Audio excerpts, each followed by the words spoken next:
absen 1. Nama saya Vira Dwi Arianti, absen 8. Saya Siti Zahra Marani dari absen 4. Saya Hanifa Azahra dari absen 10. Nama saya Karina Rismawati dari absen 14. Nama saya Muhammad Tafal Arya dari kelas 11 IPS 1. Karakteristik wilayah Indonesia secara umum. Ya, akan saya jawab. Jadi yang pertama, Indonesia adalah sebagai negara kepulauan.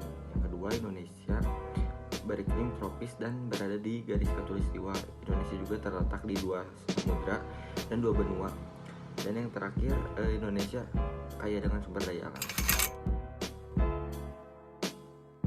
Wilayah daratan merupakan bagian dari permukaan bumi yang tidak digenangi air dan berbentuk padat.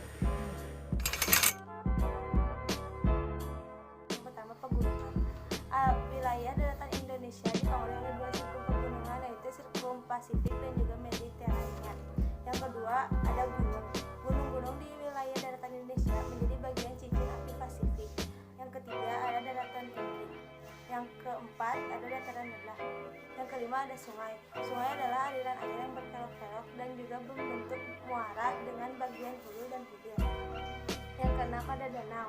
Danau merupakan cekungan yang terisi oleh air. 1.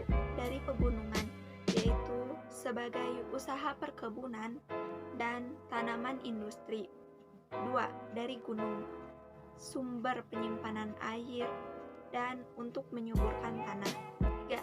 Dataran tinggi, yaitu untuk daerah wisata, penelitian, dan pelestarian flora dan fauna. 4. Dataran rendah, sebagai lahan untuk peternakan dan sawah irigasi. Indonesia adalah negara kepulauan yang besar, yang disambungkan oleh laut-laut sempit. Wilayah Indonesia memiliki perairan yang sangat besar, bahkan melebihi luasnya daratan. Hal ini merupakan modal Indonesia menjadi poros maritim dunia. Nah, yang termasuk karakteristik wilayah perairan yaitu adanya danau, sungai, laut, teluk, selat, dan samudra. 1. Dari danau, yaitu untuk tempat rekreasi, penghasil ikan tawar. 2. Dari sungai, sebagai jalur transportasi, sebagai sumber irigasi, dan kebutuhan sehari-hari. 3. Dari laut, sebagai penghasil oksigen dan mengurangi efek rumah kaca dan globalisasi. 4. Teluk, sebagai tempat pelabuhan para nelayan. 5. Selat, yaitu sebagai pusat perekonomian dan perdagangan.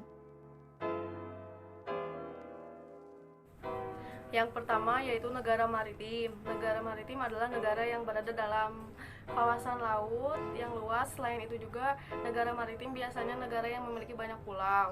Dan yang kedua, menempati urutan kedua setelah Kanada sebagai negara yang memiliki garis pantai terpanjang di dunia.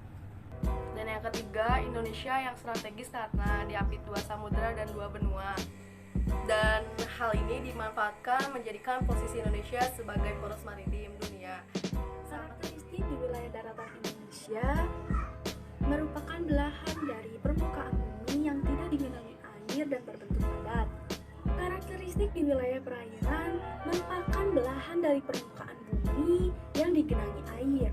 Wilayah Indonesia mempunyai perairan yang sangat luas, yaitu 2/3 belahan dari keseluruhan luas wilayah. Saya ingin menyampaikan saran. Indonesia merupakan negara yang telah dikaruniai oleh Tuhan Yang Maha Esa dengan kekayaan sumber daya alam berupa potensi kelautan yang begitu melimpah. Jika dikelola dengan baik, Indonesia mampu menjadi poros maritim dunia dan dapat menjalankan industri kelautan yang berpengaruh besar pada pendapatan negara. Sekian.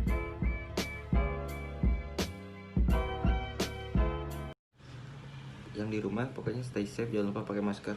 Salah.